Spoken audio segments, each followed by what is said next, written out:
You're listening to One Dime and Ed from A New Conversation, and today we're going to be talking about accelerationism, techno-feudalism, globalization, Marxism, and a bunch of buzzwords that we're going to clarify.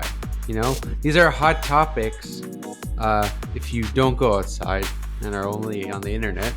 But accelerationism, a word with a lot of misunderstandings, it's something we want to discuss, and in the realm of Marxism, as well as these debates of techno-feudalism, which have been sort of revitalized partially by Slavoj Žižek's talk with Yanis Varoufakis. Varoufakis, you know, the Greek guy, the Greek economics guy. He recently said that, you know, capitalism is evolving into something much worse. Neo-feudalism, he calls it. There's also a book called Work Without the Worker that kind of posits this in greater detail. Anyhow, we're kind of going to be using this to sort of bounce some thoughts off each other, what we think about this, for an all-around entertaining talk, as it always is whenever One Dime and Ed collaborate. So accelerationism, just a quick question. That's where everything, you know, gets really bad really quickly, and people rise up, right?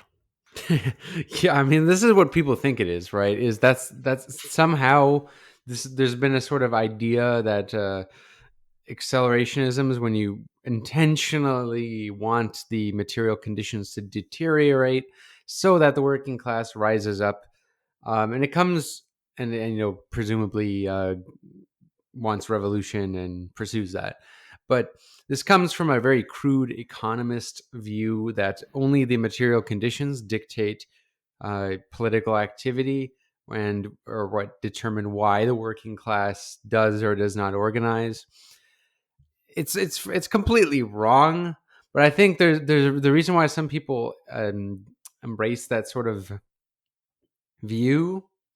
Maybe there's some people unironically who do believe like this version of accelerationism, if it is one, although I haven't seen any real theorist call themselves an accelerationist who are called advocated for this. But maybe like some people who are kind of like addicted to like collapse porn, you know, who they just want to see society burn, you know, Joker vibe, stuff like that, clown world. Yeah, there's a nihilism to it, isn't there? Yeah, exactly. So I think that comes from that.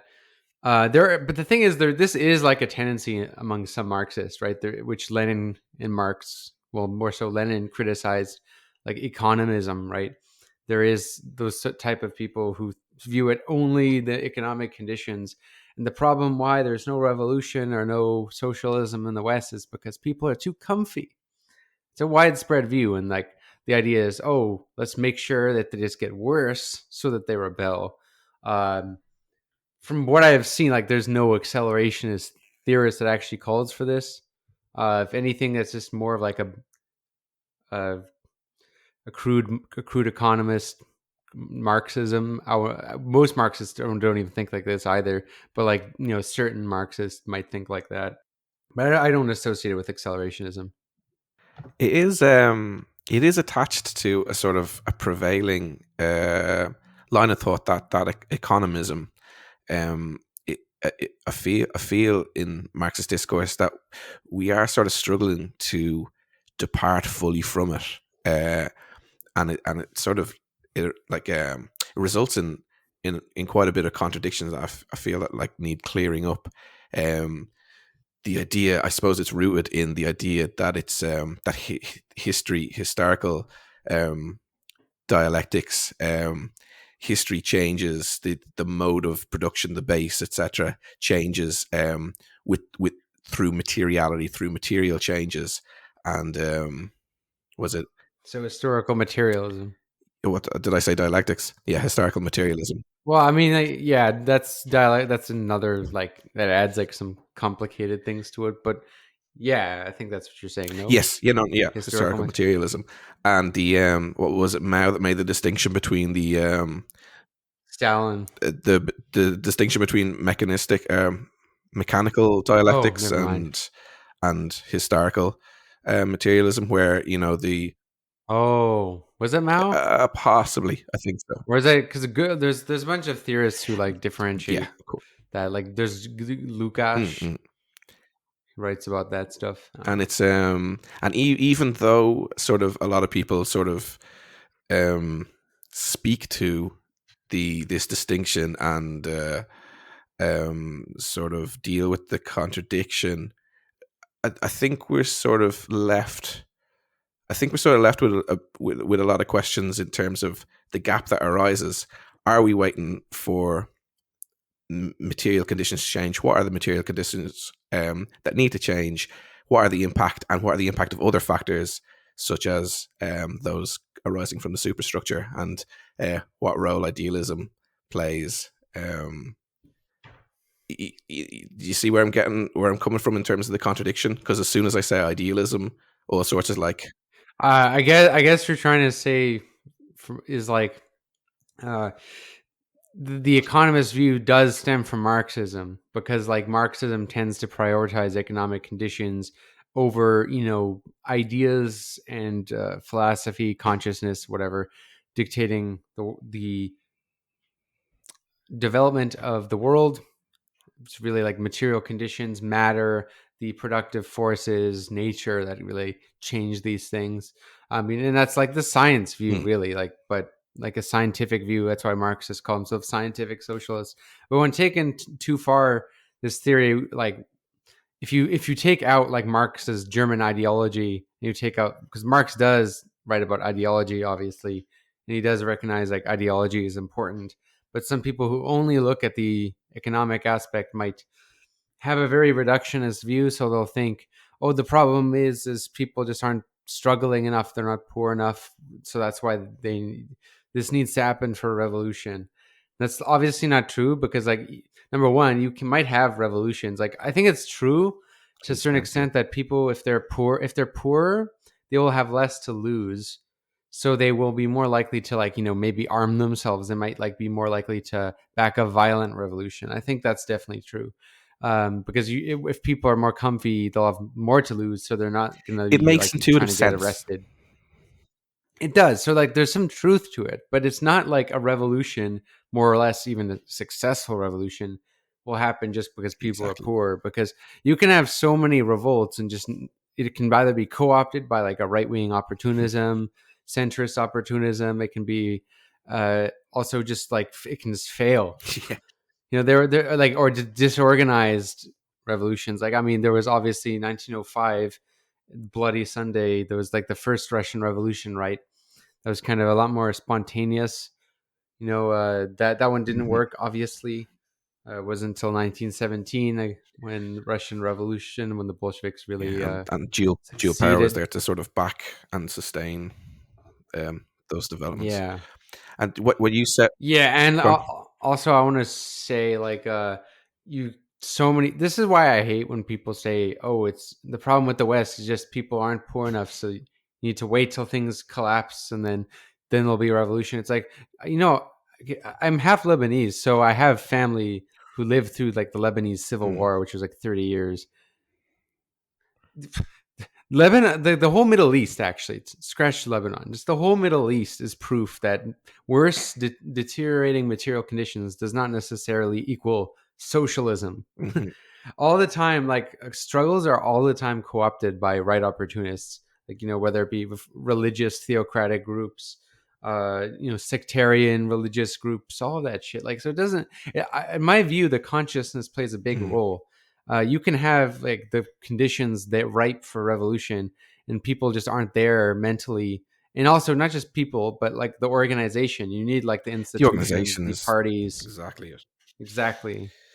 And what you said about saying the way you put it, saying too far, I think that's crucial, and I think that's in the discourse and the gap that I'm talking about, the questions that arise. It's just about I th- just when I said someone can pay lip service to the idea that they're not like a mechanical materialist, but as soon as you say something, um, anything relating to idealism whatsoever, that gets like immediately targeted. But of course, I think there's far more scope for acknowledging the interplay between ideas and materiality, and of course the dialectical relationship between the two, the feed the feed-ins and feed-outs and how they both affect each other, and particularly in sort of assessing an accelerationist assessment of what is to be done. Yeah, so maybe that might be a good bridge to discuss maybe like what accelerationism Yeah. is and its I wanted to varieties. ask you, Srnicek and Williams, this is a point that I didn't get, so maybe you do, but they distinguished between society merely. Explain this Srnicek concept. and We can't Williams, name drop. Yeah, like they just wrote like for the they wrote listeners. the Yeah, I was because the listen. I don't want the listeners to oh like no, good click one. off. They wrote They're like, who the fuck are these people? Accelerate, the Manifesto, and a Yeah. book that we discussed in the last chat that we had. I never remember the Inventing the Future. Inventing the Inventing the Future. Future. I got that. Yeah, Yeah, it's a really good book. Probably my favorite I read it last is. year. It's it's there's an element of it that is quite exciting as you're reading it. But yeah, in the manifesto, I think it was, they made a distinction between society merely speeding up and this idea of accelerating that they're using. Have you got anything on that? Yeah. Well, first of all, what did you interpret from there? Well, that's just it. I was like, okay, so accelerating, a car accelerating is speeding up. Society speeding up isn't accelerating. Okay, so obviously they're talking about the Well, I technological think advances. so. I think what they meant is when it's speeding up, number one is kind of always Mm, happening unless there's like a reactionary forces. So like this is the thing why I don't like the word mhm, progressive, because a lot of people say you associate progressivism with leftism or even socialism. And the thing is progressivism, like there's all sort of, to me, progressivism is just anything that isn't mhm, reactionary, that doesn't go backwards. And that doesn't necessarily mean it's fantastic. exactly. Um, it just means that, like, I guess history is moving forward in the sense that we're either socially moving forward, like in the sense of, LGBT rights, gay rights, women's rights, Mhm. etc., black rights, like racism. And then there's also, we might, the economy might be slightly improving. We might be getting some technological developments. Whereas, like, reaction will revert back to maybe like an anti democratic order, and also to like old traditions that keep people very stuck ideologically in the These things come in past. cycles as Until well. like, yeah, I mean, some people don't even believe like there's a way to differentiate like progressive and reaction, whereas I think there is, for sure. Um, but like progressivism isn't like all built equally. For example, like I would say, I remember Nancy Pelosi in the United States. She was interviewed and she called herself a progressive, and we all know she's a neoliberal. And then left people were making fun of her. And the thing is, she's actually not wrong. Like she is a progressive compared to Mm. Trump, who is more like "Make America Great Again." It's like going back to the Reagan years or Eisenhower years or whatever. I think it's the Reagan years. Yeah. So I don't think he's going back to their days of like high No, tax rates. not quite that but far. yeah, like the thing is yeah, I mean, as long as they're moving, for example, like our prime minister in Canada, Justin Trudeau, is Mm. progressive in many ways. Like he legalized marijuana, he banned conversion Yeah. therapy. This is the same I in mean, Ireland. The social progress in the last decade, I think, like kicks the crap of the state out of the state of the country 10 years before that, or in the lead up to. yeah, you didn't Ireland like only recently legalize abortion? Yeah, exactly. And gay marriage Yeah. rights, they were pretty like global leaders on that. But like economically, it's a shit show, and people are fucked. Yeah, I mean that's the thing, right? Is something can be progressive in one way and reactionary in the other way. Like I would say, well, neoliberalism first, I would say originally was both reactionary socially and economically. Yes. Originally, right? Like for example, like Reagan, Thatcher, they were also, in addition to wanting to revert back to liberalism, hence neoliberalism, like a way destroy social democracy.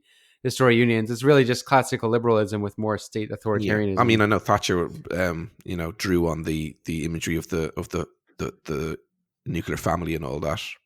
Very, very Yeah, exactly. traditional So view. she was socially conservative, like, and same with Reagan, talking about bringing God back in school. So he was totally like they're both reactionary, both socially and and economically. But you sort of had the third way, Mm, right? Like the third way neoliberalism, like the Blairs, Bill Clinton, Obama. Now you got Biden, whatever. This is like a sort of neoliberalism that is still like reactionary economically, certainly. Yeah, like you're free to. and but it's socially, I would say, progressive, like comparatively speaking. So it's found a way to like appeal to people. So that's I think that's the only way I really differentiate now. Like contemporary neoliberalism and neoconservatism. The way I just differentiate the two is neoconservatism is like original neoliberalism, Hmm. and it's sort of like a To the reaction to third way, third way exactly. Yeah, yeah, neoliberalism. perfect. Yeah, yeah, makes sense. I mean, Yeah. it's a matter So of sequential context there, really, isn't it? They just arose as a reaction to the 90s and early 20th century, 21st century. right. Yeah. So like the progress can be a sign of speeding up society, right? We can look at these little jumps as speeding up society, whereas accelerating is drastically moving it forward. I think in terms of productive forces, and this is where I see. Now we should talk about like so. This is the accelerationism we're talking about with Srnicek and Williams, author of the Accelerationist Manifesto and Inventing the Future. They're like the left Mhm. accelerationist variety. There's also a right wing accelerationism, which we can talk about maybe after this part.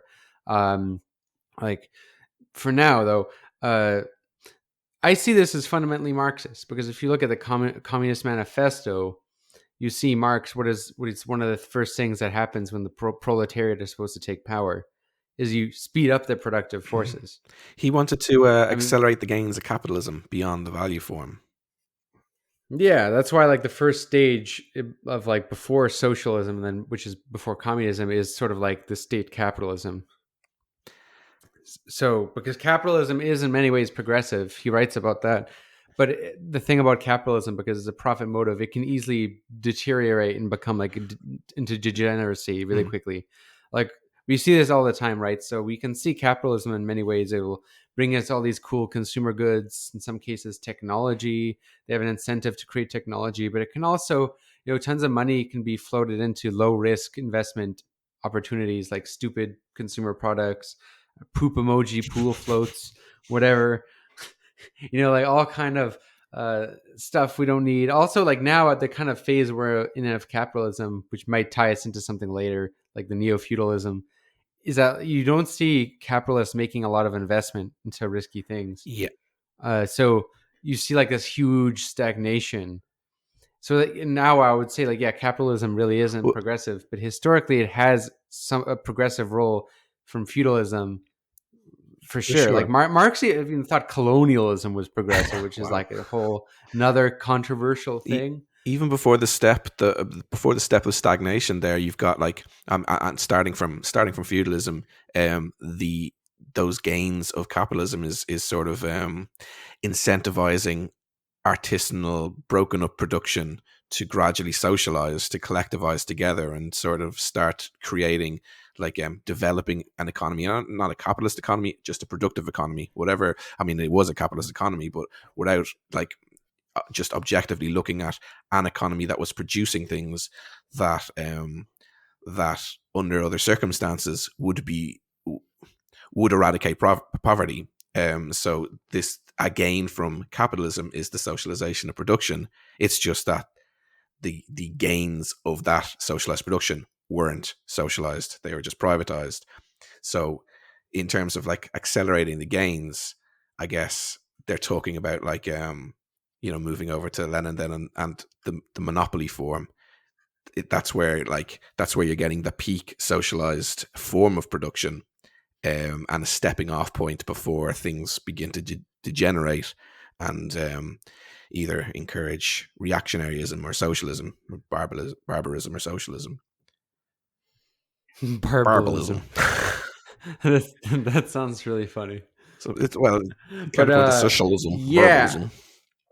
Well, that's something. Just feudalism is the transition from capitalism to feudalism is an interesting one too, because if you think about a lot of intellectual culture as we know it was made possible by the bourgeoisie. I mean, this is true, like that's the thing. Marx views bourgeoisie is not like, oh, they're just evil because they're the Exactly. bourgeoisie. It's no, it's because of their relation to the proletariat. And over time, because of exploitation, the proletariat will eventually become the dominant class and then will Is progress to that higher. point? Does that come under what we were talking about at the very start about like so because you're exploited, you'll eventually rise up, and is that a mistake? Is that a Yeah, contradiction? I think that is like the mistake kind of but it's no, I would say it's different. See, like with Marx, he sees Marx and Engels, they saw Germany and England, and then after the U.S. After like Lincoln and the Civil War, they saw those countries really as the places where socialism was going to happen, Imagine.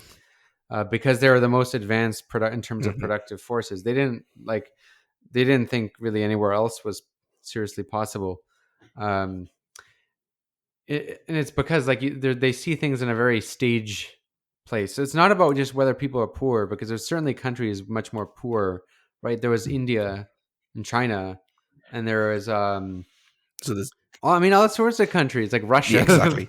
So like why didn't they talk about those countries being the pioneers of social? Because it wasn't a So proletariat, there's right? Like not a developed a proletariat. simple way of thinking about it being impoverished, which just doesn't come to it. But what they were talking about is this enhanced impoverishment through proletarianization. What's crucial basically is the exploitation. And I assume, Yeah, and it's also because the proletariat, in many ways, even though now like the working class are much better off than serfs, but early capitalism, the proletariat were worse off mm, than serfs in many ways, because like the serf has something, they have yeah, land, even though they're like half of their produce is taken by their lord, they still have like a there's subservient, a they have a freedom in that means of that doesn't subsistence. exist for Exactly. the working Yeah, class. where the proletariat has nothing except their Yeah, labor to sell on the market, right? So they have like a lot more to gain from socialism than peasants, and that's why obviously the Soviet Union had probably the most tumultuous time with peasants. So, so was a tumult. just a little bit, just a couple million dead. Eek. But yeah. Uh, so I don't think it's just about whether they're Hmm. poor or not. It's like a stage of development and stage of history. So they're very much like modernists. So I think the now this is something else that's important about the left accelerationism, is that where I think it is does bring something new other than just Marxism, is because we're kind of in like this weird stage where the left is just emerging. So people are like re-emerging rather in the Western countries after the Cold War, because they're writing kind of sort of from their experience in Occupy, being very Yeah, dissatisfied with like this sort of neo-anarchism and sort of liberal social democracy. Um, so they are, I think they do, it's not just plain Marxism, because there is like a revitalization of Marxism too, but as we've seen, there are some people who are Marxists who just gravitate to like older mm, factions and almost like role yes. play. Like there's people who the Trotskyist parties, they're like, oh, we're Trotskyists, we uphold Leon Trotsky, and then you have like the Marxist Leninists who just cover themselves There in seems Soviet there seems an imagery, incredible and investment in and it's identity. reactionary. Yeah, and it's a little bit reactionary in my view, because it's like if it's reactionary in the sense that it's like it's almost like, even though they obviously aren't stupid enough to say that we just want a Soviet Union 2.0, like they're kind of communicating that just by having that imagery. Whereas like I think a socialism of the future will look entirely different. At least, I mean, it ought to be. So that's where I think that the manifesto, even though I think we're not going to have a movement call itself accelerationist, like that's No. stupid. Like no one should call itself accelerationist. I just hate that name. That's what I hate about accelerationism, is this name Yeah, yeah. sucks. But like in terms of their Connotations. idea, like what they're articulating, I Hmm. like it because it's future oriented. We need to be doing that kind of stuff, and I don't see many groups doing that on the left, to be honest. Like there is, like Yanis Varoufakis with his what's it called, MI whatever the fuck, DM25. DM25. That's another terrible name. What is with leftists in their names, man? If you can't remember it, it's shit. but it's still like I like his ideas. Like I've Yanis Varoufakis, like he has a new book called Another Now, which is, it's sort of like a fiction book, but it's seriously articulating like another Mhm. vision. And there's other Marxists do this too. Paul Cockshott, you got Lee Phillips. I think we should be like, this is the direction we need to be going in. This is to Um, me, this is another contradiction, and I think it's worth clearing up. Like idealism and utopian thinking, and how because because Engels and Marx critiqued the utopian socialists, now as the discourse reemerges in the last while, the very idea, there's almost a dogmatic approach to the idea of utopian thinking, whereas of course, as we've been touching on along, and what you've said before in previous chats, the sort of the role of the libidinal, and the idea that people need to sort of be attracted to something, and we need to, like, again, the feedback of ideas into the material and back out again. We need to be thinking about new futures.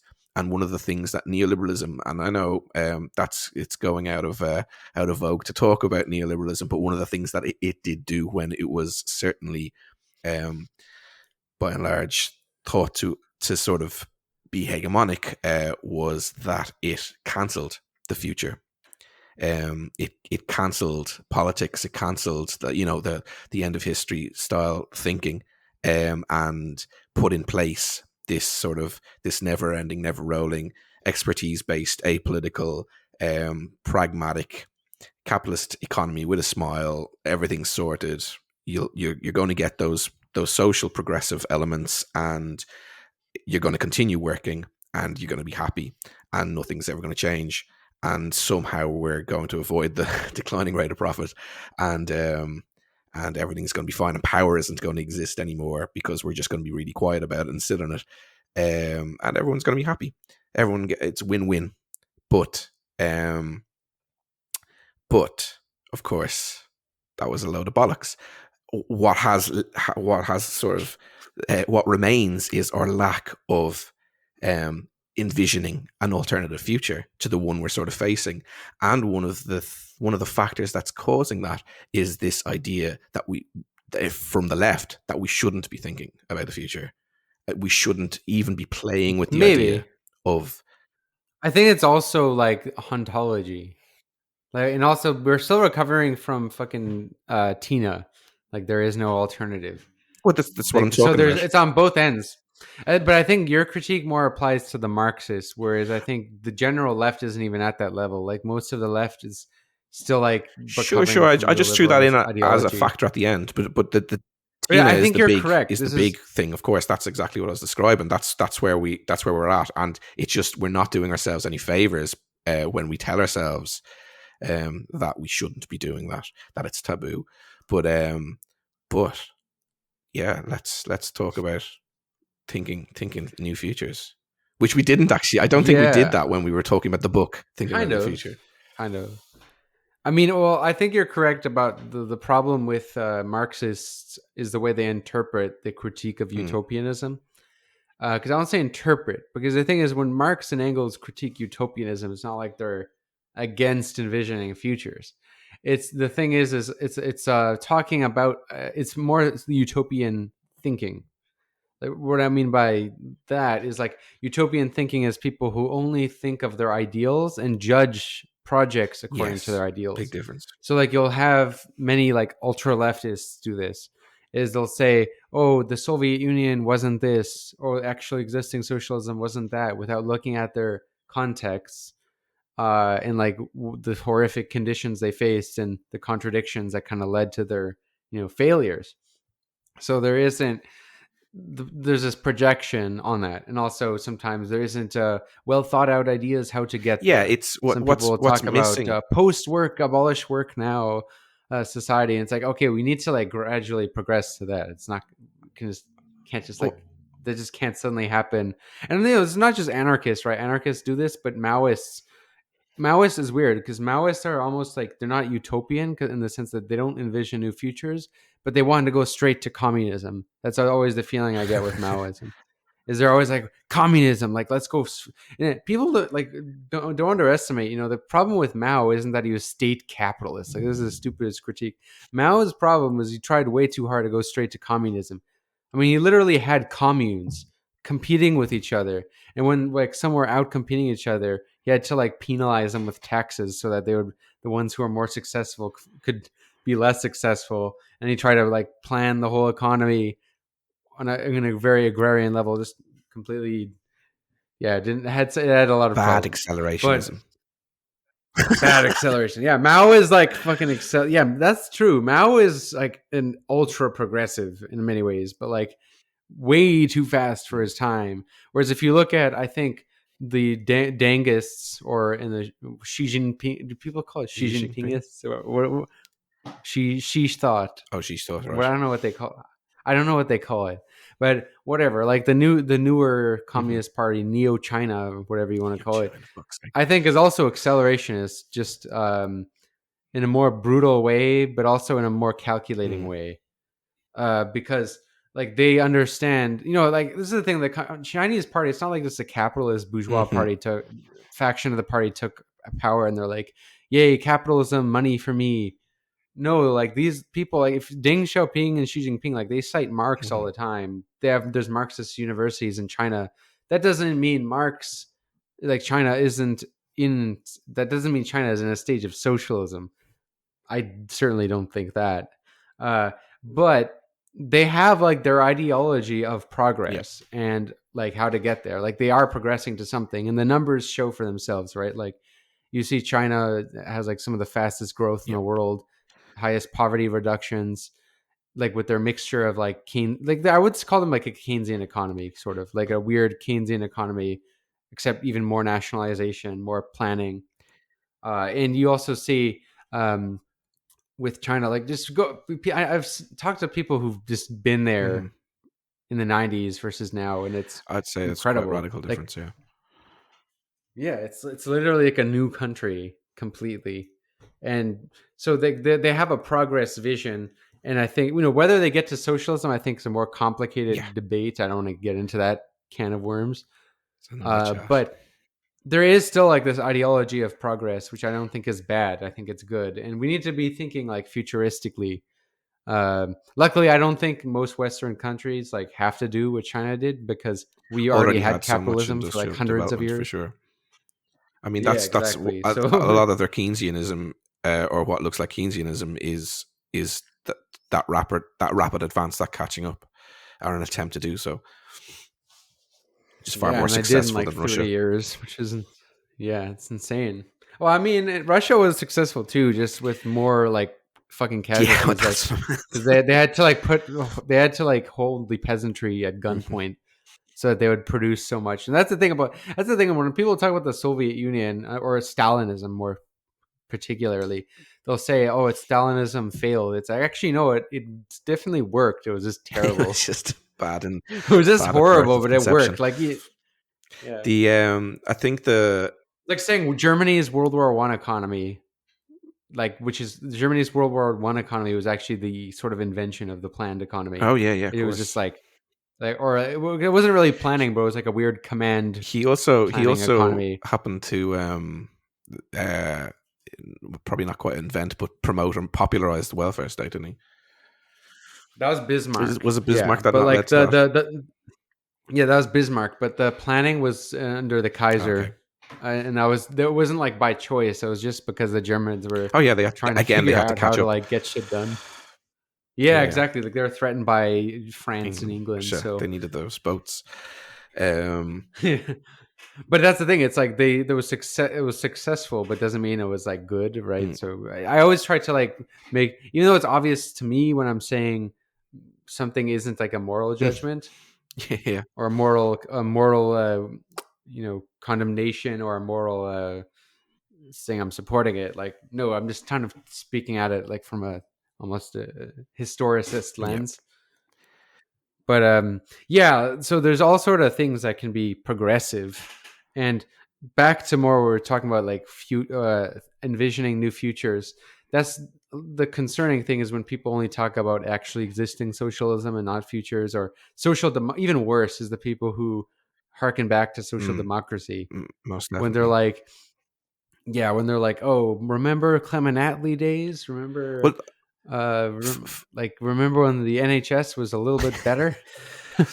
It's really like that's all we can f- think about. It's funny. So you have, after the weight crash, you have all these new economists who used to be neoliberals who shifted to Keynesianism, and then they're like sold by the media as if they're oh, progressives, like because Paul they saw Krugman. the book in it. They saw how the swing of the narrative was going. People's sentiments and feelings were changing, and I'm sure, and especially with like through the financial press, that the success of China's economy was going to be recontextualized. So they had to come up with a way of starting. And this is before like talking about pandemic economy. They had to start framing um, those sort of policies in a way that they would get ahead of possible leftists, leftist inverted commas, through the sentimentality of social democracy that I'm sure that you're alluding to. But they had to get ahead of that rhetorically, I think you cut to off there. implement a cynical sort of version of it. So where that Yo, book was still heading to their pockets, if that makes sense. Keynesianism was always like was progressive, but it was never ever socialist. Even though some people might have called themselves Yeah. that, like those Labour Party So MPs I who think call fundamentally, themselves. So, before you so continue this with is what that, I want to say. Like, just before you continue with sure, the critique of social democracy, the fundamental critique of the the utopian socialists was that it lacked the critique and the acknowledgement of the material relations of production, and I think that that sort of then is replicated in the social democratic philosophy. it's also because I don't think they really care about the There's that too. relations of production, because their goal is explicitly to revive Yeah. capitalism. So this is where I'll differentiate like social democrats of the original variety versus Mm. Keynesians, because as we know, like social democrats, the early ones in Germany anyway, were basically actually just revisionist socialists. Like they read Marx and they wanted the same goals ostensibly, and more just in a very very gradualist way, probably delusional way. And they wanted to use like the state to implement their policies gradually, but they had like more actual, like, if you see like social democrat posters, they're actually very of the in Germany, the SPD, like in the 1800s, they look pretty indistinguishable from like the Communist Party Mm. posters now. Like they were pretty radical, but obviously now what we associate social democracy with, like Keynesianism, it's something very different. It kind of just used to, it's more like a way to manage capitalism more effectively. Like it's really the only capitalism that actually works for the Yeah, working class. it's the But traditional left wing liberal capitalism from the very early days of like Parliament England, where there was just where the rich, where the elite were split in two between those who cared not for the plight of the working class and those that were like, we should really make sure that they're working better. And in fact, productivity increases when they're a bit healthier. yeah, and the thing with what's interesting is John Maynard Keynes was actually, like, in today's dollars, almost a billionaire. Oh, He was like a stock never saw. speculator. Yeah, he was a really rich guy, very smart. He went to school with a lot of like bourgeois right wing economists, liberal economists. He actually used to be a liberal, and his main shift away from liberal, early like classical liberalism, was the '08 financial crisis. Sorry, not '08 I was financial, like, the what? 1920, the 1929 financial crisis, There's a new Keynes. and Sorry. yeah, he saw that there was no like way to really defend this old Mm. liberalism. Interesting though, he was very sympathetic to like early liberals. I think he actually, um, I think he like paid for one of Hayek's university apartments when he was a grad student, something like that. But like this is the thing. This guy wasn't like a guy trying to overthrow the Absolutely bourgeoisie. not. He was the Yeah. bourgeoisie. So, and his like policies ended up actually like saving the bourgeoisie's long-term Yeah. interests, I mean, even though they the were beverage pretty plan that led to the unhappy. NHS was because the soldiers that were being sent to the front lines were like miserable scraps of human beings. Like capital Yeah, needed and people nuclear just hated soldiers. Churchill, and people hated Hmm. Churchill, even though, which is so funny because now everybody likes Oh yeah, Churchill. especially He's like, a certain prime minister who's desperate to go to war, so it's, his shenanigans doesn't get him arrested. yeah, it's so weird because the like yeah, Churchill was actually obviously he lost to Clement Attlee in like a Hmm. majority. You literally got the floor wiped. He got destroyed. His But appointment was anyhow, peculiar. well, it's because people are just pissed off at the war and people are just like Yeah. suffering. There's economic stagnation to never recovered from 1929 and plus the war. So that's creates and also just socialism being around on the rise. It creates the conditions for um, and the threat for the bourgeoisie to actually implement such major reforms. But Keynesianism though is progressive in the sense that it did. You saw like really the greatest investment in like technology in those years, if you think about it, and like the biggest innovations, the most like the greatest increase in quality of life under capitalism was in the Keynesian era. Also in the 60s, you had like the most in I think a big part of it, I think though, was also the Soviets, because people, for example, like supermarkets were sort of heavily pioneered by the United States as a way to compete with the Hmm. Soviets, because it was a way to like give a greater standard of living and abundance and whatnot. That's actually true. Like they would give like huge amounts of money to allow supermarkets like to start up, because these kind of things don't make a lot of money for the first 10 years. Supermarkets require insane amount of Oh, investment. So the government actually helped significantly start those things as a way to, increase the abundance and quality of life. And also science, like they invested so much into science because of the Soviets. They were actually behind briefly, so I think there's yeah, they were that absolutely. too. Why like I think capital. Ironic. This is the irony about the Soviet Union, right? Is like the Soviet Union, with all its like horrific flaws, made capitalism in the West so much better. Dialectically, yes. It did. Yeah. Yeah, it was like there's it's not even you'll hear this from capitalists themselves, like Francis Fukuyama, like the guy who end of history guy in the 90s. He recently came out and said like socialism ought to come back. And when he clarified his statements, he didn't say socialism in the West ought to come back, because he's a very Mm. anti-communist, liberal capitalist. But he was saying that socialism kept capitalism in check, Competition, and it's kind of, yeah, mother of it's kind invention. of true. Yeah, it's kind of true. Like if you think about it, because like there was, I don't know, this is a whole other question. But the funny thing with Keynesianism, right, is it's really comparatively, if you compare it to like classical liberalism, fascism, and then communism, socialism, it's really a centrist Oh position, yeah. center left, if we're being nice. Uh, it's That's what it is, and it's funny that since the 2008 crash, you have all these like neo Keynesian economists like Paul Krugman. Mhm. Now these aren't MMT people, by the way. This is a separate thing. Like Keynesians aren't MMT people. MMT comes out of post Keynesianism. Not neo Very different Keynesianism, right? field. Okay, good to know. No. So like neo Keynesians are just like Yeah, Keynesians, absolutely. basically. So like Paul Krugman is like that. Robert Reich, Joseph Stiglitz, yeah. Stiglitz, these type of economists, and there's actually a lot of even in the World Economic Forum, there's a lot of neo Keynesians, like the guy who wrote the Fourth Industrial Revolution book. I haven't seen that, The but yeah, Great over the Reset last guy.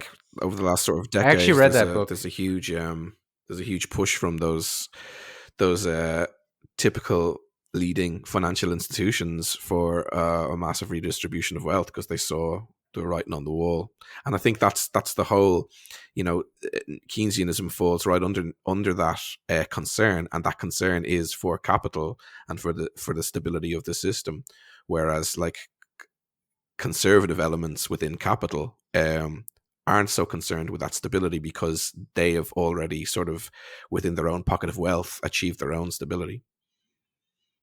Yeah, and that's kind of the difference between like MMT and Keynesianism. is the MMT people are sort of tend to be like they're really like the chartalists of today. And the chartalists, if anyone who's aware, was sort of a movement in Also England for back the way back. audience, MMT. Well, yeah, they know MMT. My audience, I've Yours. made 2 Okay. videos and a podcast on MMT, so they should know modern monetary theory. But the MMT people, are sort of like the chartalists of today in a certain way, and chartalists are sort of like in many ways were actually who very much Lassallians. So like Lassalle was like this, the German head of the German Social Democratic Party, and then uh, in the days where Karl Marx was still alive in the 1800s, and they had this Best idea of friends. kind of naively, yeah, sort of yeah, they're friends, but like enemies. They're Frenemies. friends who like made fun of each, yeah, frenemies. Yeah, they would go for beers and then call each other Jewish. Uh, Serious amounts of backstabbing going on. yeah, they would call each other pretty like, yeah, slurs.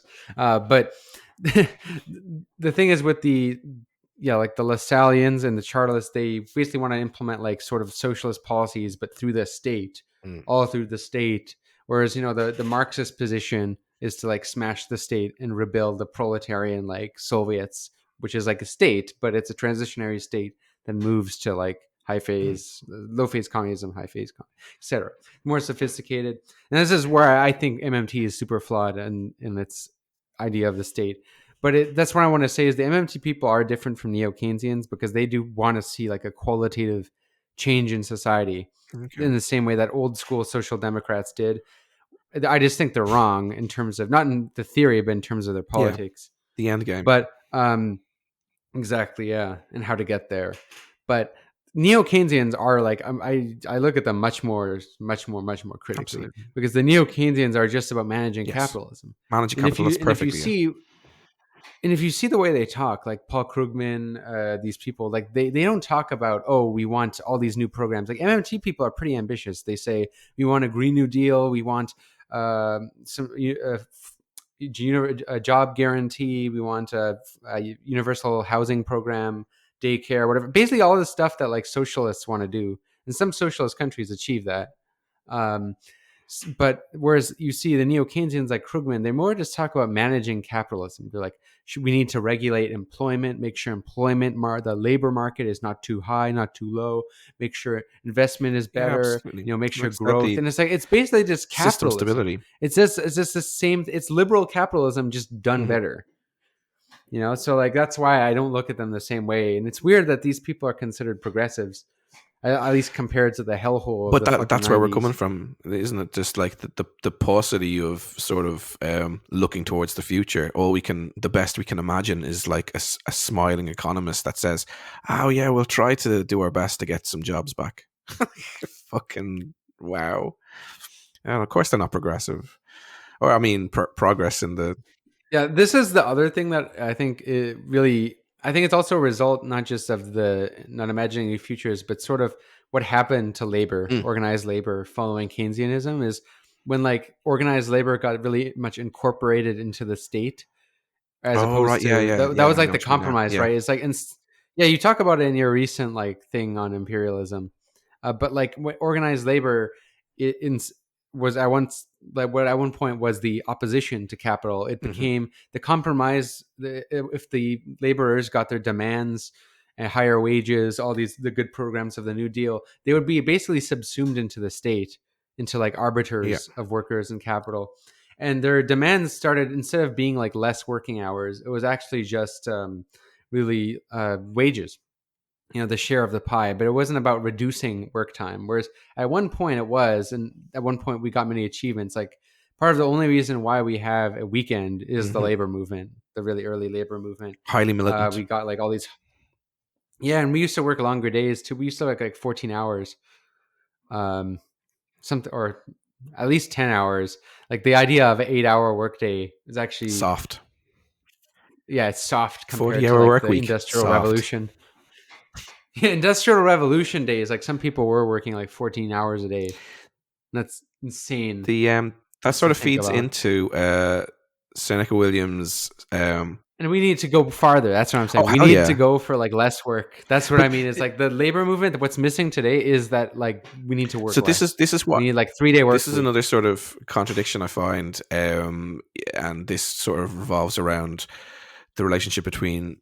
I think I brought it up last time, but I don't think we addressed it so much, and I think we're in a clear platform to do so now. But the this difference between revolution and reform, and a lot of the sort of how social democracy sort of, okay, like you were just making the distinction there, it settled on that sort of 9 to 5 days a week, and for an increase in the pie, the household share of income, but um it came from fighting for reduced work, and of course, Srnicek and Williams, with the sort of acceleration manifesto, are talking about like a hell of a lot more. The full automation, the UBI, as well as higher wages and reduction to the working week. They mentioned job sharing, and I think it'd be worth clearing up sort of how improvements like that, even though they are currently reforms, can still benefit the revolutionary left. Yeah, so that's something that's interesting is that they're very pro progress, moving society forward, but they don't make the mistake that ultra leftists do, which is thinking that we can just jump straight to it. They do have some like gradualist wisdom that they share, which they talk about like revolutionary reforms or non-reformist reforms. And I actually do agree with this. Like there is certain things that the thing is, they're not naive. Like, so some people will talk about UBI and says, oh, that's a stupid idea because neoliberals will use it and then cut the welfare state. It's like, that's not what they're talking about. And they're not stupid. They're not saying we want uh, Joe Biden, we trust Joe Biden to implement like a good UBI. But the thing is that if you have a social, this is a social democracy doesn't only deter socialist movements. It can and it Mm. has, but it also empowers Yeah, and laborers, this and is that's why. crucial. That's why. So it's a contradiction. So this is why it drastically increases the power of workers and reduces the power of capitalists in many ways, even though it benefits the capitalist system and prolongs it. But the this is often what is missed with the analysis of social democracy is that it actually can lead to something greater, can lead to socialism, and that's exactly what the neoliberals were afraid Mm. of. And they expressed that. That's literally Hayek's Hmm. whole critique. The road to serfdom is that like the New Deal will lead to like socialism, like because he says like if you give so much power to the state, so much power to laborers, they can just one day easily transition to socialism. I mean, I'm obviously some oversimplifying his Yeah. argument, but that's his fear, and that's also the fear of neoliberals. That's the fear of fascists too. Like the fear of fascists with social democracy and all that is that it empowers the laborers. They say if you give them too much, they'll expect more. They'll be empowered. They'll be ungrateful, and then You've got more time. ask for You've more. got more time to talk. You're still in work, so you're not isolated. I mean, obviously, the nature of work today is throws a few questions to that, but um, you've got more time. You've still got an association through working place. More time to talk about things. The so I guess it's almost like a toss up on the point of becoming too comfortable, but that throws back to your initial point. Well, being not comfortable, being uncomfortable, doesn't necessarily lead to any sort of successful revolution, but it also jumps back to what you were just saying, which I can't remember, but never mind. That point still stands. Um, it's almost like there's a sort of a trap, like a pitfall, and how is it a matter? Are, or we adopt these policy reforms, but with a radical program, like, if that's what's explicit. I suppose the other point was that the leadership in that movement that delivers those reforms gets bought out. That's part of the trap as well, and all of a sudden progress halts.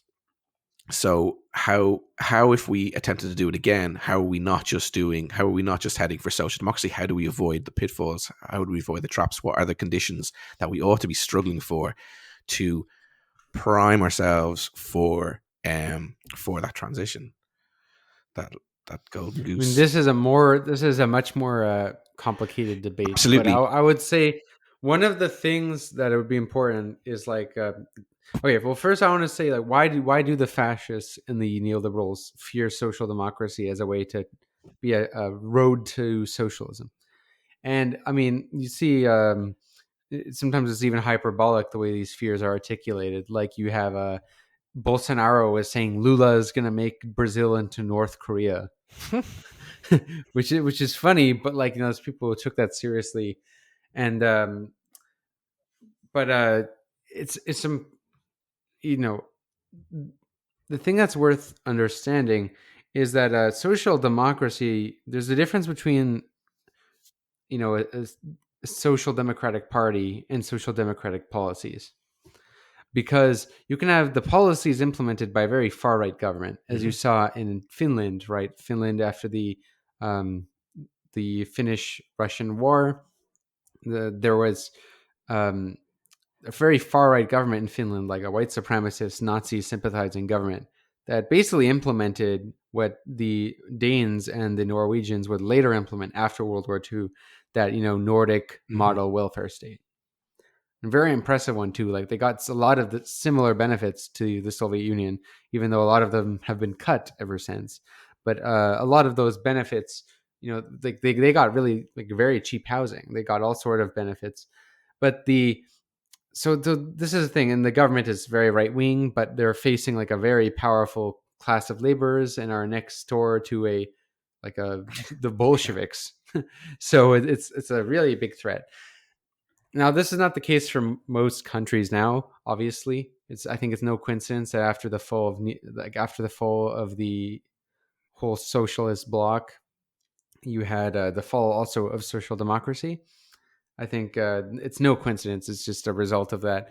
Now, you can. What I would say is like this can't. If we're going to do this social democratic road to socialism or reformist road to socialism, there's many ways to look at it. Okay, so if you have, for example, like a social democrat country implement UBI, this has a lot of implications for the working class. Number one, more free time to organize, and also you have way more bargaining power. Hmm. And this is also why, like the capitalist class, except the exception of like these a small amount of like tech woke CEOs, like Mark Zuckerberg and Elon Musk. But for the most part, the capitalist class oppose UBI and they oppose the federal jobs guarantee, which is like the federal job guarantee obviously was like one of the biggest, most notable successful policies of social democracy. And the reason they hate that is because, your boss is underpaying you or treating you like shit, you can go quit and work Hmm. for someone else, right? It's like, whereas most of you can't usually do this because that's why they like to have high unemployment, because it's really hard for workers to organize and whatnot. UBI does this too, Yeah. except that you even have more time though to like literally work a bit less.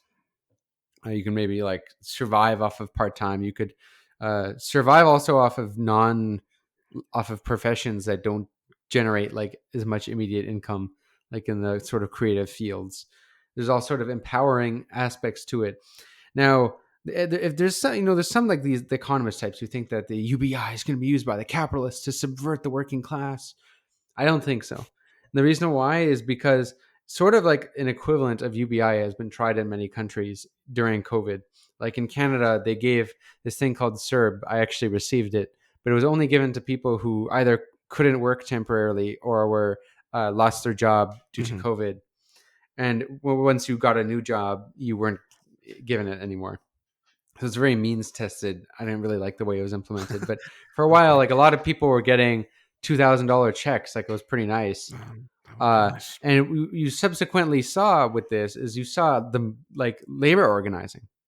You saw also wages rise because now suddenly capitalists They have to fucking compete for Yeah. Ain't workers. that a thing? Usually it's the other way. They want the workers to compete for the capitalists. They want you to apply to like 100 different jobs, do 100 different interviews, uh, do like a bunch of internships and slavery like that. Like, so they don't like being empowered. So I think this is, and the whole campaign in Canada has been to cut the CERB. Like the Conservative Party are like, cut it, cut it, cut it. And, you know, the Liberal Party basically cut it. Mostly they cut it to like $500, which is like a joke. Most people aren't even applying for it anymore. Jesus. Um, but it did empower workers, even though that wasn't the incentive. The incentive was just Of not to, was course. to prevent mass starvation during COVID.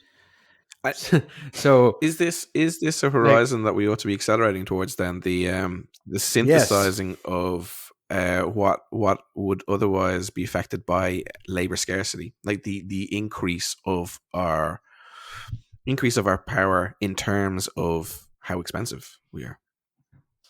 labor power is always good, because like the problem with having like a very tight labor market, and one of the most perverse things about the healthcare system in the United States, and actually Germany has a kind of similar system, just not as bad and it's much more cheap, where your healthcare is tied to your Hmm. employer. It's really terrible because it makes it hard to quit your job, and it just increases the power of the Yeah, has a gun to your capitalist head. over the worker. Literally, like yeah, he pretty much controls your health. Scary Yeah. shit. Uh, but yeah, so we need to increase labor power first off, because like I understand why a lot of people don't want to organize. It's like if you have the risk of like no one else joining you and you might losing your job, like why the fuck would you Hmm. do that? But when suddenly a lot of people have much more opportunity, they're going to do that. And this is why I don't believe that cap UBI is going to be, or any sort of job guarantee. I think UBI is more likely, because a job guarantee, to me, honest, now in this day and age, is completely impossible without a planned Hmm. economy. This is my big critique of MMT. Is like back in the day, it was so easy to give anyone a job. You know, like they're still Yeah. industrializing. Now there's like so much declined investment. The private sector is a total joke. I don't think it's so easy to create full employment without creating a bunch of bullshit jobs. So unless there's a planned economy that can efficiently allocate resources to things that are needed, a jobs guarantee, in my opinion, I'm very Hmm. skeptical. But I think I'm great idea in a planned economy. I think we need, that would be like the best thing for Oh, for society. sure. But I think that what's more likely to happen is demand will just continue to decrease to the point where there's actually like falling rates of profit. Now that's not, now profits are still pretty good for like the consumer companies, like, you know, Apple, the people that sell services like and goods like Amazon too. Consumption is still Hmm. high, but at some point, like when people just have like less money, there you either do two things. You either raise wages, increase the slice of the pie, give people more jobs, or you just hand people money, print checks, and Yeah. give people money. They might do that. Yeah. You Yeah. know, it's kind of perverse, but I think it might Mm. happen. And this is a contradiction in capitalism that ought to be exploited, in my view, because it'll also simultaneously empower the workers. Yeah. No, certainly. And but again, my mind keeps going back to okay, so fair enough. And I think actually, even historically, you'll find that there isn't really a correlation between impoverishment and um, rising up, despite the intuitive relationship that we were talking about. But Well, I think there is, just there isn't a between the relationship success, between poverty and oh, and socialism. socialism, yeah, no, fair enough, yeah, Yeah, because like there's all sort of movements that can take yeah. advantage of this, like including fascism, Oh no, right? absolutely. Um, but I guess it's still, despite that, it's still difficult to again intuitively sort of imagine if people are happy with what they're getting from capitalism. Um, how does that how does that push forward? Like it seems counterintuitive to think that because people were getting a bit more from the situation during pandemic, that organization was actually on the rise, and that's a fascinating sort of development. That's interesting because, um, you know, I think one of the problems with like crude economism is it views people very much in their prime. sort of primitive Yes, needs, so to speak. exactly. Like it says, oh, whether people want to Yeah, eat, whether they want a job, whatever. But like people have higher yeah. needs, And this like does this feed into so. the, or does the libidinal what is it, the libidinal, just the libidinal, is the libidinal something Well, I call it the libidinal appeal? appeal because in the sense that yeah, like people do chase like they want like a sort of pleasure, like, and this is a sort of, I mean, there's a reason why a lot of the people who go to therapy are often like richer people, and it's or like more bourgeois people, like as Freud noted. It's not because like poor people are dumb. It's just because like when you're like you have more free time, you Your just realize the needs you didn't neuroses even notice. multiply. Yeah, or you just you realize like what you didn't Yeah, notice before. Like you're more aware of all these needs. And I think there was a big push in the 60s, which is one of the things I thought was good about the 60s, was people were thinking about this. Was this thought in this direction that we need to like think about more freedom, exactly. not just meeting immediate needs. And this is one of the thing I like that Srnicek and Williams talk about in the manifesto is that one of the and more so in inventing the future is that probably one of the things we should be talking about most is actually freedom. Hmm. Um, not just exploitation. Because here's my view: like people are still exploited. It's not like Marxism is irrelevant, Hmm. obviously, but the thing is I don't think people feel exploited in the same way. People feel like Yeah, jaded. this is it. Yeah, They feel just burned out and like soulless. That's what I feel is like the condition of capital and neoliberal capitalism now is people feel jaded. And that I'm also speaking from experience because I worked both private sector and public sector jobs, and to be honest, I felt the same in the public sector job, even though I wasn't being exploited in the public yeah. sector job because it's not like capitalists making profit off of me. Uh, but there is that feeling like if a job doesn't have like a sense of purpose, and you feel like it says they're created there to like create the system, keep the system going. The It's the same sort of Yes, alienation. It's a exactly. different kind of The alienation. the the the uh cog, the cog in the machine style thing. Cog in the The machine, lack, yeah. the lack of I mean, I feel that the word dignity goes a long way here. The lack of sort of control over that productive process, and productive in the widest sense, really. Just in the indignity of having to work for someone, and having so little say in it. Oh, I cannot remember what podcast it was, but they were talking about like the the sort of the moment when workers, in those brief periods in history, dotted through history, when the workers take over the means of production, and they're like they're just, there's an energy, just an energy that like courses through them, that you can instantly see flag as soon as they implement their own managerial system. So even they're still in control as such, but as soon as they're like, as soon as they're sort of, they don't have their direct hands on the actual pulse of production, it all of a sudden reverts back to that, what leads to the jadedness that you're talking about. Yeah, and that's also ties a little bit into Zizek's theory of ideology, which I think is kind of relevant here because it's not the old days when like Marx taught in the German ideology talks about the function of ideology is sort of to obfuscate one's like material conditions of existence, they're the real conditions of existence. So it's like people have a false consciousness. They're taught to think like the bourgeoisie, and they don't realize that they're proletarians and they have Mm. these class interests, and they just need to get the class consciousness and unite with fellow workers. And that's true to some degree. Like there obviously is capitalist hegemony. People still There's all sort of people who will watch these gurus and think that they're going to be billionaires one day.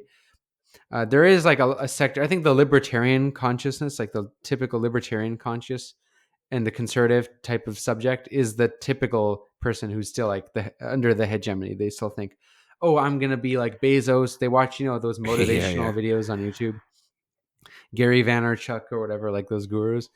But I think for the condition of most people, it's more what Zizek describes, which is this sort of pessimism.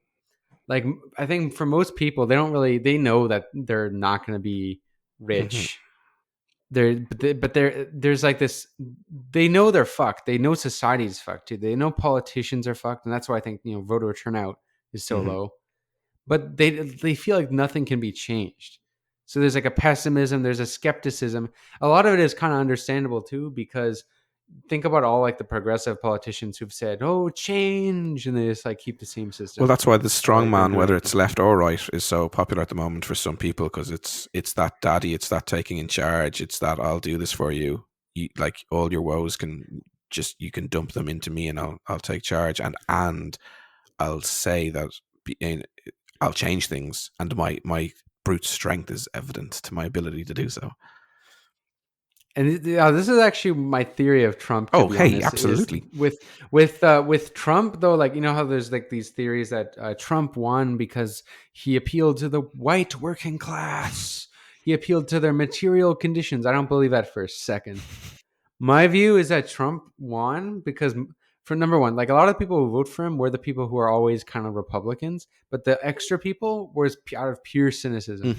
Like a lot of people just hated Obama because a lot of people who voted for Trump did vote for Obama, And especially in the and when you say Midwest. Obama, there you're And saying like the whole gamut, right?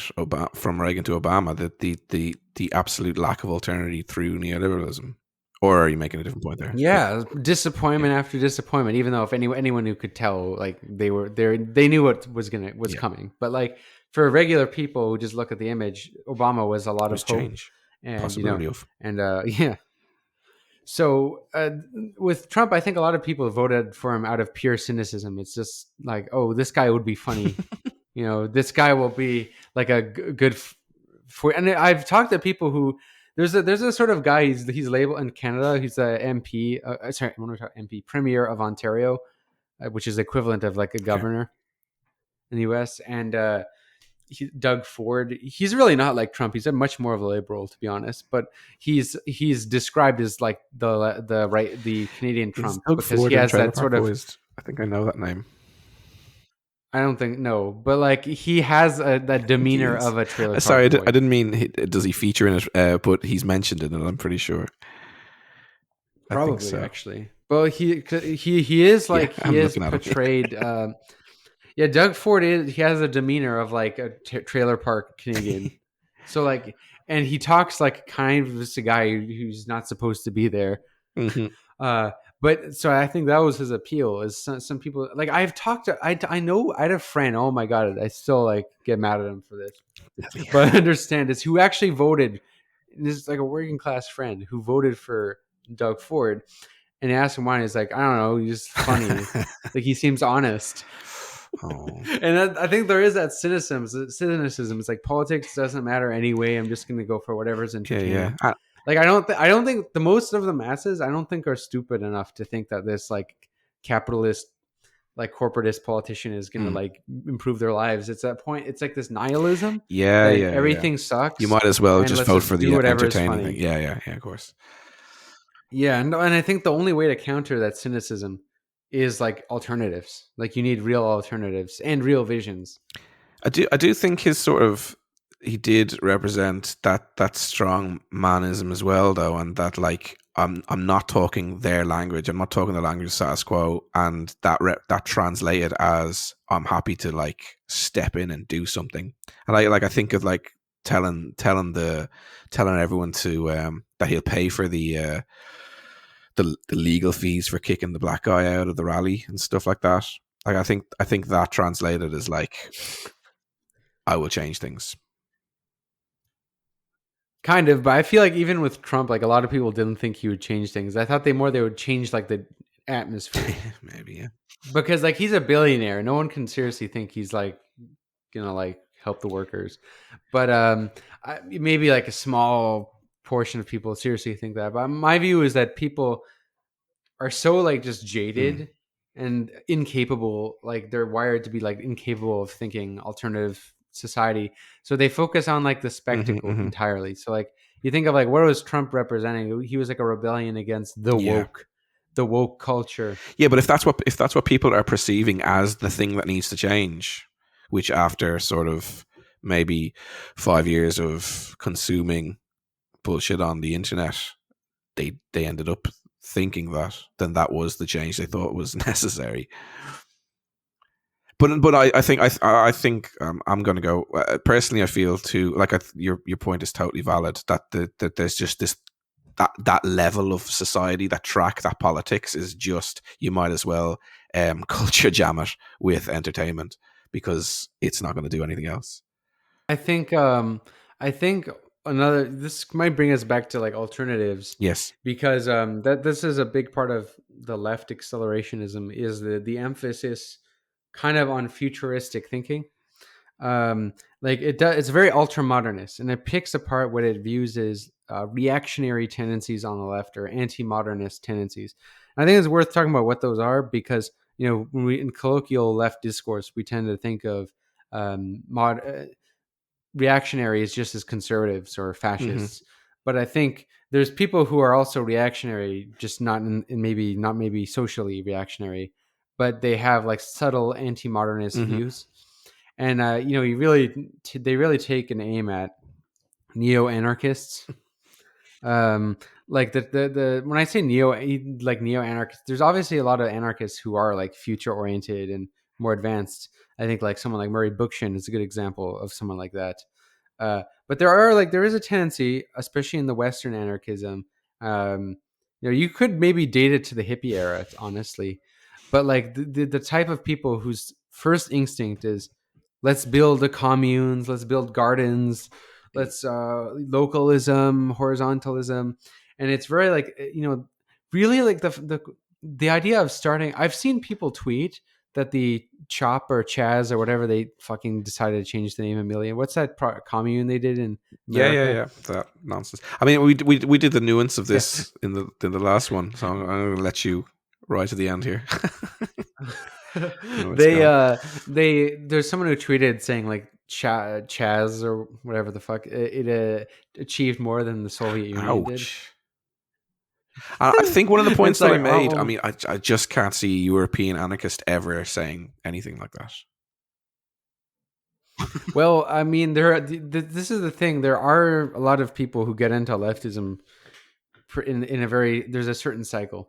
Is they recently get introduced, they realize society sucks, blah blah blah blah blah. They get attracted to Bernie Sanders. Bernie Sanders disappoints them by endorsing the Democrats. Then they want to choose like this perceived radical opposition, and for them, they don't really, the only thing they associate Marxism with is like the Mm-mm. Soviet Union. So they can't, they don't, they're deterred from actually learning Marx. So they think it's all like Stalinism. So they just go straight to what they think is anarchism. Often like these type of anarchists don't even read anarchist theory, but they'll like the aesthetic of it, like the punk Yeah. aesthetic, whatever. So the idea is, and yeah, while I'll say it's reaction, when the kind of anarchism that's reactionary versus the kind that's more progressive is like, the progressive anarchism is the one that sees our goal is to advance society so that we overcome stupid human things like Yeah. hierarchies and like the state, which the Marxists share the same view, right? Except we take like Stateless, a more moneyless, gradualist approach. classless. Yep. I don't know about the money list. I'm very skeptical of that, Any to be anarchist honest. I But know like, would have all that in their yeah, no, toolkit. I'm just personally skeptical of the money Oh, list in because you general count labor yourself. vouchers as money. Yeah. Okay. Yeah, That's a different you count conversation. yeah, because that is a different conversation. But that's another thing I'm always skeptical of a bit is like money lists. Is like, yeah, sure, but like, does labor vouchers count as money?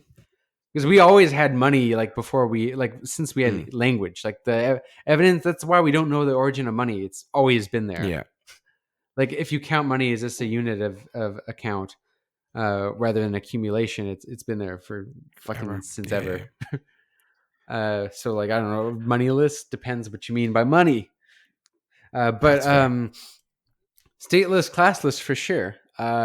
Like Marxists have the same goals. It's a very modernist view because um, you have to progress to these things. Now, the reactionary view is that humans at one point were like this, and we need to revert back to that. Like, and I think this is the thing with like the reactionary anarchism, the anarcho Hmm. primitivists, and it's not just anarcho primitivists. There's some anarchists who flirt with this type of thinking who aren't anarcho primitivists, but they tend to fetishize like hunter gatherer lifestyles. Hmm. Yeah, you can't find evidence of like certain tribes like that. were very egalitarian and Right, stateless. right, yeah. Sure, but like you think that we can just revert to that, like go back to like go off the grid, start to. This is the thing. Every anarcho primitivist, they'll the solution is to start a commune with some people, move off the grid, try to go without internet, and they realize they want to film it and post it on Instagram, and they're mad that they don't have Wi-Fi, and then they realize they can't farm, so then they come back a week later. I've And seen that actually happen to people. You know, they're it's a thing like it's such a Western thing too. Like it's because I think a lot of we live with technology all the time that we take it for granted. So people who oppose technology, this is people I hate. The type of so-called leftists who will say technology is the yeah, yeah. problem, man. Industrial And civilization this is the is probably what problem, Marx might man. have been talking about as well when they were talking about idealism and not assessing the material, or not acknowledging the materialist critique of our society at the moment. Yeah, he criticizes that in the Communist Mm. Manifesto when he criticizes the reactionary socialists and the bourgeois socialists Yeah, and the utopian socialists. But that is a thing. There is some people who say, technology is the problem, man. And then it's like, okay, sorry, no, it's not. I like having my coffee maker. sure. Okay, I mean, what essentially could the I problem like be? Like, what's technology doing to people? technology is great. It's the fucking relations of Exactly. production. That's the thing. It's who owns shit. Our relationship to these things.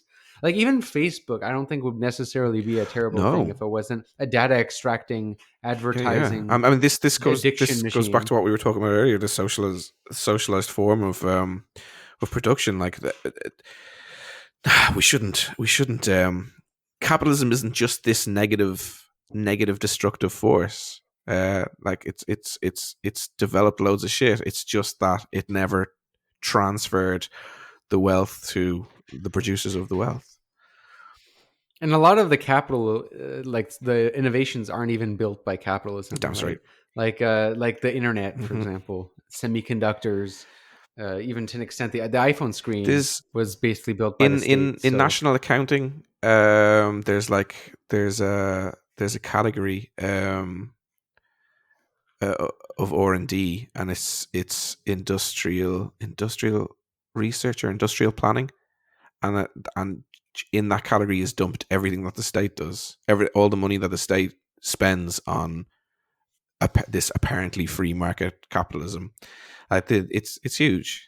I mean, okay, so obviously we were talking about state planning earlier, and of course that's where you've got like military developments such as the internet and stuff like that, and it's probably the most effective force of the 20th century. yeah, in many ways, that's the thing is, this is what would bring some critiques to Marxists often is because Marx and Engels were so like pro progress, they saw capitalism as this progressive force.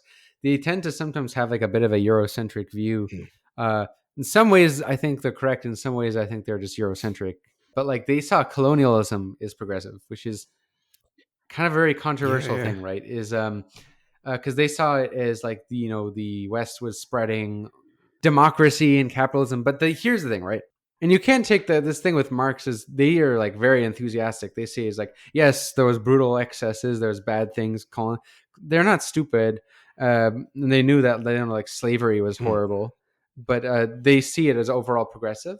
And there is the instinct to see the exact Hmm. opposite way, right? Is to see the problem is we got like technology and then colonizers and blah blah. We need to go back to hunter gatherer lifestyles. And even though most people I don't actually believe that's possible, I think there is an Yeah. instinct to kind of view history this It's way. it's it's it's the it's a sort of a bourgeois instinct, because it again reverting back to the socialist utopians who were bourgeois. There's always a romanticism. There's always like a um Rousseau, yeah, Rousseau is an example of that. Like Rousseau says, like man lived yeah, free until he was, but then whatever was born in yeah, chains, and and was born and free, and then I and that forget what it was, they but want then they'll set up these experiments, like these utopian villages, like Bourneville and Cadbury's and whatever Robert Owen was, it Robert Owen was up to, Yeah, and they'll do everything except actually free people from the terms of their the terms of their confines, the terms of their own freedom, because yeah, and it's the also prime like value. I'm skeptical of viewing human nature as like good or Yeah, bad. yeah, Like neutral. this is where I'm very much this is the thing. I'm very much a materialist in this view. Is I think we're formed by by our conditions and relations to our conditions. So we'll act accordingly as groups based on like whether it benefits our survival and our needs at that time. That makes sense. So it's not necessarily always, but it's also not. I don't want to like fall in the trap and thinking like we're always rational because we're certainly Hmm. not. Hmm. And this is where like the idea of human nature is good, in But that because this is the thing. You know, the idea that human nature is good is even though it seems like a silly debate, it's pretty much integral to the anarchist worldview. You know, Chomsky will say this directly, and Kropotkin will say this: is that like, that's why they think it's possible to go straight to communism. Is that humans are like this? They don't yeah, need to yeah, be managed. When left to their own devices, they're like this, and I think that's not really true. I think we evolved according to our societies. And it's also not like this is the thing. I hate the fetishization of hunter yeah. gatherer. Like it comes from a bourgeois Oh, that's what view. I'm You know, saying. you heard of the noble That's what I'm saying. savage Yeah, myth. this romanticism, this like nobility for, well, it translates into the nobility of the working class. This like sentimentality over it, but it certainly comes from the noble savage. This idea of like the romanticism of this this freedom that a bourgeois with their refinements and civility are always going to look at and like feign this like longing for a lack in their society, and they'll translate it into something that, I mean, if you think about like marginal groups today, especially like in Ireland, with travelers, we they've we've been experiencing like the stamping out of their culture and society for decades. As soon as they're gone, I mean, because so many people like vilify them so incorrectly, it's disgusting. But as soon as that way of life is stamped out from our society, there'll be like murals, there'll be documentaries, there'll be everything, and it'll be just like they were the most beautiful people, which of course they are. But the sentimentality over it will be gushing. This, it just seems to be something that like is replicated through bourgeois society. They'll stamp out the other, they'll stamp out the barbarian, they'll stamp out the people on the outside of their civility, and as soon as they've done that, they'll incorporate it back as a ghost that they'll venerate, which is bloody ridiculous. The noble savage. I do want to clarify also with the noble savage and like my views on like colonization is because you know like Marx sees it is brutal and but progressive. This can be interpreted like as excusing colonization, but I you know it's important to say that like the problem why like colonization was problematic isn't because like all these the colonizers were like good and had great lifestyles, because it wasn't always the same. Like for example, like the when the Spanish took over the Aztecs and the Incas and Mayans, it's not like it was like a hierarchical civilization taking over a democratic egalitarian civilization. It was one hierarchical society taking over another hierarchical society that did even worse stuff, like in terms of like tragic, like um, human sacrifice and all kind of insanity. Like it was, I looked a lot. If you look at the Mayan civilization, it's a lot like ancient Egypt. It's really interesting. But why it was bad isn't because like the Mayans and Incas were Yeah, good. It's more because they fucking forced them to work in yeah, mines and like stole all their gold and exploited their labor to like like took away all their wealth. Like that's the bad thing, right? It's not because their civilization was great and like we need, you know, that yeah, makes yeah. sense. I mean, you've got, if you've got a situation. Okay, so if you're sort of stopping a situation that is bad, the potential for progress in that moment is opened up. But currently, this strand of what I suppose we're describing as a strand of misguided bourgeois idealism just because the thing that opens up that opportunity, i.e., like the capitalist society, the target, like a fetishized rather than material target of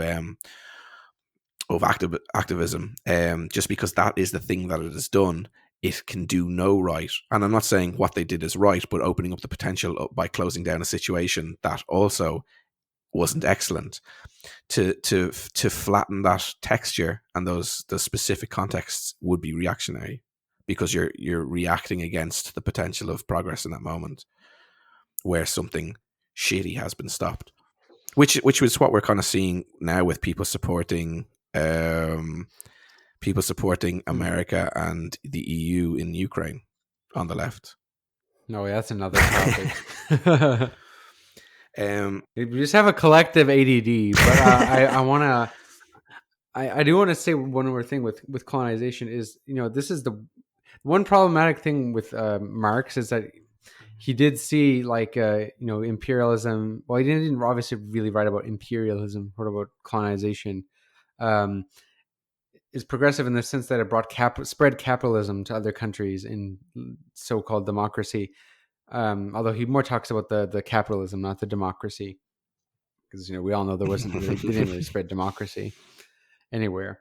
But this is where I think Marx was actually kind of naive. So this is where Lenin's much better.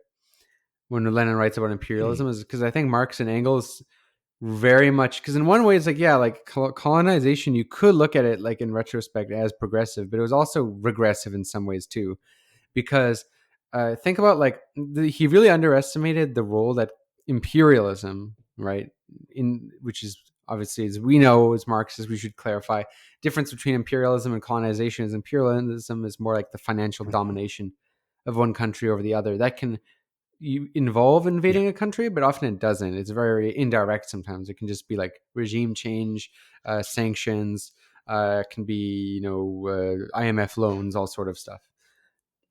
And really, like, imperialism underdeveloped so many countries to catastrophic levels. And that's the thing Lenin noticed, right? Is because there's some like orthodox Marxists in the Bolshevik party, and more so the Mensheviks. The Mensheviks were the really gradualists who they saw Russia as way too underdeveloped, and they were right, because in semi-feudal country, but they're like, well, let's just have some capitalism. Let's just wait, or not even have some capital. Let's not even have a revolution. Let's wait for the material conditions to develop. Let's wait for us to become like Germany, so we can have the productive forces, yada yada. But this is the thing that Lenin notes, and you have obviously you did a video about this. Is like Lenin writes about how imperialism like completely underdevelops countries, and like by pretty much stealing their wealth, basically. So like the perfect example of this is India. India at one point had like a large share of the world economy, and after British colonialism, it was like under 4%. 4%. It was completely underdeveloped because it was governed for the interests of India, right? So India really had like the potential to be a superpower. Same with China. And that's also part of what the Opium War project was about. It was about underdeveloping China because it was already emerging as a potential power way back in the 1800s. And also, probably the biggest case. There's so many cases of underdevelopment, like all of Latin America, but Africa is the most extreme because, like, all the emeralds, all the gold, all the diamonds, it's just like pretty much like stolen. Sucking for so like in that way, like there's no way to say like colonization was progressive there, like not at all. So I think that's the underestimation, right? I've never come across the guys saying anything about colonialism, particularly in that light. That's pretty bizarre. But also, like, the thing is, Marx and Engels didn't have like really access to anthropology. They probably didn't know what was going on. And the idea of I suppose what they're saying, what the idea of spreading capitalism in terms of development and bedding the seeds for the progress of society, is that's what their point was. That's sort of the idea, is because they thought that by like the idea of colonization, it would overthrow like these feudal or even slave societies to kind of. I think it's the case that like Engels says this in Principles of Communism too. He talks about how like colonization, as brutal as it is, it's spreading. Capitalism, there's less and less slave societies, less and less Right, right. um, feudalism, and it's not fully accurate, Hmm. right? Because yeah, you did have capitalism emerge really early in like many countries, but they didn't really benefit from it. Like, you think about Mexico. Mexico is such a rich country. Why is it the way Yeah, it exactly. is? The, Yeah, I've been to Cuba and Mexico, and I have to say, like, the working class live better in Cuba, even though Cuba is like fucking mhm, embargoed. I can Can't imagine. it's I think what wasn't it, like actual colonialism, like had a sort of a rejuvenated burst around when Marx dies anyway, and it's maybe it's the case that that's really where like people realize what's at stake, what they can extract from those um from those foreign lands. I was thinking to I mean, this is another thing I also want to say is Marx kind of underestimated. Well, I don't know if he underestimated it, but like, I think Marx, and this is the thing, right? Marx is associated with being like such an mhm. anti-capitalist, but I think he overestimated how productive capitalism actually Yeah, that's is. a good point. Well, it is productive. It is productive, but I mean, he underestimated how like, Universally, but you, yeah, and how useful that production can be. Because, for example, like capital, if it finds industries that are very like not very productive but profitable, it'll just stay there. Like, for example, resource extraction. Many capitalist governments will be perfectly okay with just resource extraction economies, or even rent economies, as we're seeing reemerge. Um, it can be okay with that. The thing is capitalism is really productive when it's directed for the social purpose, which is sort of like the dictatorship of the mhm. proletariat. His idea, that's sort of like the phase, is state capitalism. And Lenin's plan of the NEP, right, wasn't free market capitalism, it was like heavily directed state capitalism for 15 years. So like that was the idea, right? But this thing is like Marx, he thinks like capitalism, free market was so productive in the imperial core, yeah, but not in the countries where who didn't govern themselves. Yeah, the uneven development principle, isn't it? Well, that too, but uneven development is more like a universal thing, because the uneven development happens also in the imperial countries because of the urbanization, right? Right. Okay. Um. So like that's like a thing of capitalism anywhere. Like in China, even if China has had success with like state capitalism, China also has uneven development. Like the rural areas are Fine. far For yeah, poorer. I get you. I get you. Yeah. Yeah. Yeah. Yeah. Yeah. But what I mean is like countries that don't self-direct their capitalism don't benefit at Hmm. all, except like their bourgeoisie. So like that's why like national liberation movements are made possible. Is like often like such a large portion of the country will be screwed that the national bourgeoisie will align with the Yeah. Yeah. Yeah. proletariat Yeah. Yeah. there. I see that Happens happening. a lot in like Arab countries.